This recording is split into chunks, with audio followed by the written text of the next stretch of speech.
Assalamualaikum warahmatullahi wabarakatuh. Salam budaya. Apa kabar saudaraku? Semoga keluarga tetap sehat, sukses, sejahtera, dimuliakan hidupnya. Saya Gigi Sugiono kembali hadir menyapa Anda dalam balutan energi kisah misteri Kaca Benggala. Kali ini saya akan bertutur tentang perjalanan gaib seorang pemuda dalam mengabdi di Keraton Gaib Gunung Lawu. Selain dikenal dengan keindahannya, Gunung Lawu berselimut gaib. Gunung tertinggi setelah Semeru dan Gunung Slamet ini berada di ketinggian 3265 di atas permukaan laut, membelah Kabupaten Karanganyar, Jawa Tengah, Kabupaten Ngawi, dan Magetan di Jawa Timur. Selain menjadi idola para pendaki, Gunung Lawu juga menjadi ajang olah batin dan gentur laku bagi para spiritual dalam mencari kasampurnaning urip. Tidak aneh jika gunung dengan nuansa gaib ini beberapa kali menelan korban, baik para pendaki maupun pelaku spiritual. Ada beberapa rute yang bisa ditempuh menuju puncak Lawu, dari Cemoro Sewu, Cemoro Kandang, Candi Ceto, dan jalan pintas yang dibuat warga di lereng Lawu. Selain terkenal angker dan berselimut gaib, banyak kejadian-kejadian aneh yang susah dicerna akal sehat. Gunung Lawu juga erat kaitannya dengan Raja Pungkasan Kerajaan Mojopahit, Brawijaya V, yang dipercaya moksa di puncak Lawu.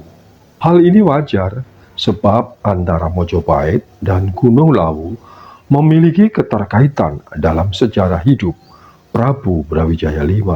Tak heran jika di kawasan ini banyak ditemukan petilasan-petilasan dan tempat-tempat yang diyakini mengandung kegaiban. Suasana magis dan angker menyelimuti siapa saja yang mendaki. Gunung ini merupakan salah satu dari gunung keramat yang ada di tanah Jawa. Kekeramatan Lawu pada dasarnya memang berasal dari beberapa petilasan seperti Sendang Derajat, Junggring Saloko, Pasar Setan, Gua Pawon Sewu, Hargo Dalem, Hargo Dumiling, Hargo Dumilah, yang merupakan puncak tertinggi di Gunung Lawu. Sudah banyak peristiwa gaib yang terjadi di kawasan gunung ini, dari munculnya sosok lelembut hingga hilang dan tewasnya para pendaki. Mereka yang dinyatakan hilang atau tewas diyakini telah menjadi penghuni alam gaib gunung dan menjadi abdi kinasih Prabu Brawijaya V di keraton gaibnya. Kalangan Linuwe dan masyarakat mempercayai bahwa di puncak Lawu sebenarnya berdiri sebuah keraton gaib di mana Prabu Brawijaya V duduk sebagai raja. Maka dari itu, jangan berani bertingkah sembarangan bila sudah berada di sana, kalau tidak ingin celaka atau ditarik menjadi pengikut setia Sang Prabu. Dan siapapun orangnya, pasti tak ada yang bersedia hidup dan menjadi abdi Prabu Brawijaya V di keraton gaibnya. Begitu seperti yang dialami Agus Haryono, pernah merasakan hidup dan menjadi abdi dalam Prabu Brawijaya V. Tepatnya sejak dinyatakan hilang pada tahun 1998 pada hari Kamis 1 Januari bersama dua sahabatnya. Mereka sepakat mendaki ke puncak Lawu. Dari Surabaya kurang lebih 4 jam perjalanan. Setibanya di Cemoro Sewu, kami istirahat sejenak. Setelah menyelesaikan administrasi di pos kedatangan, dilanjutkan dengan perjalanan menuju pos pertama. Dari basecamp Cemoro Sewu menuju pos Wes-Wesan berjarak kurang lebih 1,9 km dengan waktu tempuh 30 menit. Perjalanan diteruskan menuju pos 2 Watu Gedek. Di tengah perjalanan, tepatnya di Watu Jagung, Agus mulai bertingkah aneh. Meski jalur menanjak, dia berjalan cepat sekali. "Woi, ojo cepet-cepet cuk, copot dengkulku iki," teriak Supriyadi. Saat itu, kami berdua sudah merasa ada yang gak beres dengan orang ini. Dari pos 3 hingga 4, dia lebih banyak diam. Namun di tengah perjalanan di kawasan Sumur Jonotundo, dia banyak bercerita. Sayangnya apa yang diceritakan susah dicerna nalar. Dia seperti sedang berdialog dengan orang yang tidak kasat mata. "Gus, kon ojo meden-medeni. Mendem lah cuk kon iki. Iki ado lor ado kidul. Meringi sae rayu," kata Supriyadi dengan nada marah. "Wes talah, awakmu gak usah keder. Awakmu kudu seneng. Awak dhewe iki dikancani buyut lawu. Ojo ngomel ae cangkemmu." Demikian jawab Agus. Perjalanan ke Gunung Lawu kali ini tidak bisa kami nikmati. Beda dengan perjalanan kami sebelumnya. Jantung rasanya was-was melihat perilaku Agus yang aneh-aneh. Belum lagi Supriyadi yang labil. Memang kami sempat istirahat cukup lama di Sendang Derajat, menikmati perbegalan yang kami bawa dari rumah. Supriyadi bahkan sempat tidur. Setelah cukup istirahat, kami melanjutkan perjalanan, karena tak lama lagi sampai di Argo Dalem. Rencananya kami nginap semalam, esok pagi menuju puncak Argo Dumila dan langsung balik Surabaya. Jam 5 sore hari, kami sampai di Argo Dalem. Selama perjalanan, cuaca cerah dengan sedikit kabut. Kami bertiga langsung menuju warung Mbok Yem yang dianggap ibu bagi para pendaki. Setelah menikmati pecel lawu khas olahan Mbok Yem, kami beristirahat. Rencananya, kami bertiga akan melean di Argo Dalem nanti malam. Sayangnya, kami berdua tertidur pulas. Jam 11 Supriyadi bangun lebih dulu dan Agus sudah tidak ada. Kami berdua segera menuju Argo Dalem. Siapa tahu Agus berangkat lebih dulu. Dan dugaan kami benar. Agus seperti sedang bersemedi. Kedua tangannya disatukan dan ditempelkan di dada. Matanya terpejam erat. Tubuhnya tidak bergerak. Saat itu, jarak kami tidak kurang 3 meter dari posisi Agus berada. Tiba-tiba hawa dingin berubah menjadi hangat. Pelan tapi pasti, tubuh Agus mulai terangkat ke atas. Ada cahaya menyelimuti tubuh kurus itu.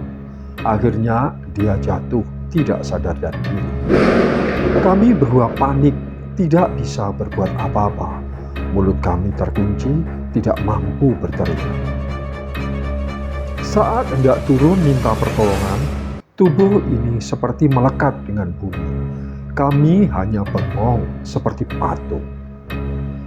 Kejadian ini berlangsung hampir 1 jam. Saat kesadarannya pulih, Agus hanya tersenyum penuh makna. Sebelum Agus bercerita dengan Supriyadi, dia sudah dicecar dengan pertanyaan pedas. "Cuk, kon iki dewa tah kok awakmu mencorong? Apa ludrukan tah kon iki?" cecar Supriyadi. Malam itu benar-benar membuat kami resah dan bingung. Kami bertiga hanya diam. Mental kami benar-benar belum siap menghadapinya. Sesuai dengan rencana, pagi ini kami menuju Argo Dumila. Setelah sarapan dan pamit Mbok Yem serta beberapa teman pendaki lainnya, kami berangkat menuju Puncak Lawu. Dalam perjalanan, kami tetap ceria, bahkan sangat akrab layaknya bersaudara. Setelah 40 menit perjalanan, kami tiba di Puncak Lawu. Agus segera bersujud di bumi pertiwi, haturkan rasa terima kasih pada Sang Ilahi, Tuhan Yang Maha Esa, penguasa jagat ini. Setelah puas menikmati keindahan Puncak Lawu dan berfoto dia, kami sepakat turun. Di perjalanan, kami berpapasan dengan beberapa pendaki. Di pos 3, kami beristirahat sejenak. Dan mereka memberikan salam. Anehnya, mereka memandang kami dengan tatapan mata aneh. Setelah 7 jam perjalanan, akhirnya kami tiba di base camp Cemoro Sewu. Kami segera melaporkan pada petugas jaga bila kami bertiga sudah turun. Kemudian langsung menuju jalan raya mencari angkutan yang akan membawa kami ke Surabaya. Sesampainya di Ngawi, Agus lebih dulu turun. Dia pamitan hendak berkunjung ke rumah saudaranya, dan kami berdua meneruskan perjalanan ke Surabaya. Dan akhirnya kami berpisah di terminal Bungurasi. Tanpa terasa, sudah 3 bulan aku tidak bertemu dengan kedua sahabatku itu. Tiba-tiba aku dikejutkan kabar dari Supriyati. Dia mengabarkan sampai saat ini Agus belum kembali ke rumah. Keluarganya sudah mencari di berbagai tempat, dari kantor tempatnya bekerja, rumah kerabat, dan saudara-saudaranya, serta teman-temannya. Bahkan adiknya juga sudah mengecek ke Cemoro Sewu. Selain itu, juga melaporkan kejadian ini ke pihak berwajib. Namun hasilnya nihil. Agus kemudian tidak diketahui jejaknya. Akhirnya pihak keluarga sepakat membuat sebuah keputusan yang berat. Agus Haryono dinyatakan meninggal dunia. Berbagai upaya dilakukan keluarga untuk mencari keberadaan Agus. Beberapa kiai dan orang pintar sudah didatangi, namun belum membuahkan hasil. Saat selamatan setahun kematiannya, tamu yang hadir dibuat gempar. Agus tiba-tiba muncul dalam keadaan segar bugar. Sontak bacaan tahlil terhenti. Suasana jadi gaduh dan takbir bergema di ruangan itu. Melihat kedatangan Agus, tak terbayangkan kebahagiaan keluarga. Setelah menikmati kopi dan makanan, Agus diminta bercerita bagaimana kejadian sebenarnya. Menurut Agus, di Watu Jago itulah awal kejadiannya. Saya bertemu orang tua yang mengaku buyut Lawu. Selama perjalanan menuju Puncak Lawu, kami ditemani sosok misterius ini, berpakaian petani dengan membawa sabit. Siapapun yang bertemu orang ini akan merasa nyaman. Wajahnya terlihat damai, tutur bahasanya halus dengan logat Jawa Medok. Dia banyak cerita tentang kematian para pendaki. Selain itu, dia juga prihatin dengan kondisi Gunung Lawu saat ini. Beberapa pendaki dan pelaku spiritual pernah diundang masuk ke alam kegaiban. Satu di antaranya aku. Dari pintu gaib Watu Jago, perjalanan ini dimulai. Tiba-tiba badanku menjadi ringan seperti melayang. Hal ini berlangsung terus hingga di Hargodalem. Di tempat ini aku diberi 3 kembang kandil. Satu digunakan saat menggadap penguasa Lawu, satu disimpan selama di Gunung Lawu, dan satu lagi untuk perjalanan pulang. Selama di Gunung Lawu, aku bekerja sebagai perawat kuda bersama 15 orang lainnya. Kehidupan di Lawu tidak beda dengan alam nyata. Semua ada aturannya. Ada 21 desa di wilayah ini. Beberapa di antaranya sudah pernah kudatangi. Pagi itu aku diminta sesepuh desa membantu hajatan warga.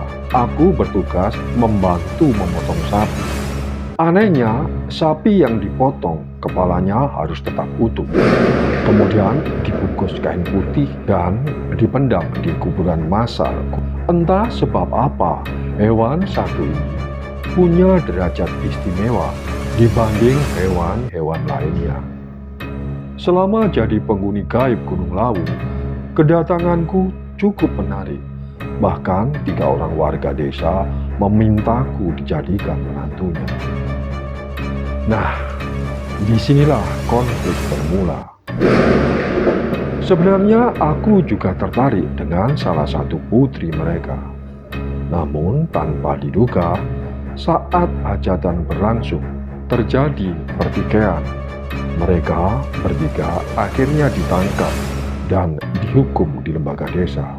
Sejak kejadian itu, para pemuda desa mulai menjaga jarak. Aku dikucilkan. Menurut sesepuh desa, aku melanggar tatanan adat. Aku dinilai merendahkan harkat perempuan. Dan hukumannya sangat berat. Seperti biasa pagi itu, aku dan beberapa temanku mengembala kuda di padang rumput yang tidak jauh dari Sungai Larangan. Sungai ini dianggap keramat karena menjadi tempat almarhum jenazah. Ada 2 cara yang dilakukan bagi warga yang sudah meninggal: diperapukan atau dibakar, dan dilarung bagi warga pendatang. Sejak saat itu, aku merasa tidak tenang, seperti ada yang mengawasi. Dan benar saja, sepulang dari padang rumput, aku dipanggil sesepuh desa. 1 kembang kandil milikku diminta kembali. Dan besok paginya, aku disidang di balai adat. Keputusannya, aku harus kembali ke duniaku sebelum matahari tenggelam. Sehari kemudian diadakan jamuan istimewa melepas kepulanganku.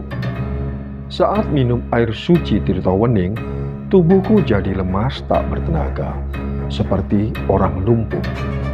Mulutku juga terkunci rapat, tapi aku tetap sadar dan bisa mendengarkan, melihat apa yang dilakukan sesepuh dan warga desa lainnya. Dalam ketidakberdayaanku, aku dimandikan.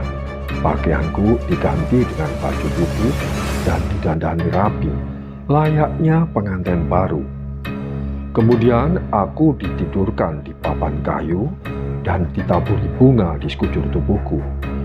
Dilanjutkan dengan cipratan air kelapa muda. Apa yang mereka lakukan, aku lihat dengan jelas. Demikian halnya dengan 3 perempuan cantik yang menangis di samping pembaringanku.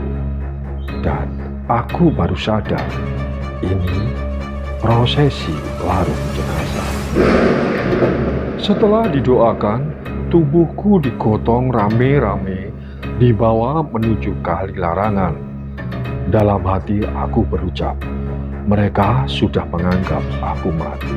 Dan akhirnya tubuh ini dilepas hanyut terbawa arus sungai.